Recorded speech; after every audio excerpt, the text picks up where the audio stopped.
प्रत्येक वर्षी पितृपक्षामध्ये जे ऊन आहे ते पूर्ण कडक असं पडलेलं असतं. त्यामुळे लेडीज जे आहेत नवरात्रीच्या आधी आपल्या घरातली सर्व जे कामं आहेत साफसफाईचे ते करून घेतात. पण ह्या वर्षी तर पहा कसा पाऊस हा पूर्ण महिलांना परेशान करून ठेवलेला आहे पावसाने की विचारूच नका.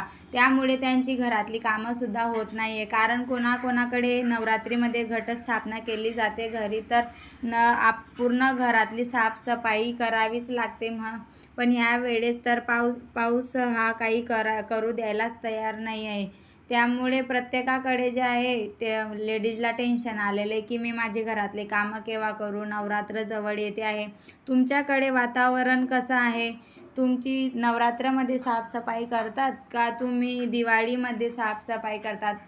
दिवाळीत तर आपण करतोच, पण नवरात्रीमध्ये आपले जे वाळवणीचे जे कामं असतात सुकवायचे ते जास्त कडक उन्हामुळे ते होऊन जातात. म्हणून जास्त करून महिला ज्या आहेत ना त्या नवरात्रीमध्येच पितृपक्षातच स्थापना करून घेतात. पण पाऊस पहा थांबायचंच नाव घेत नाही आहे.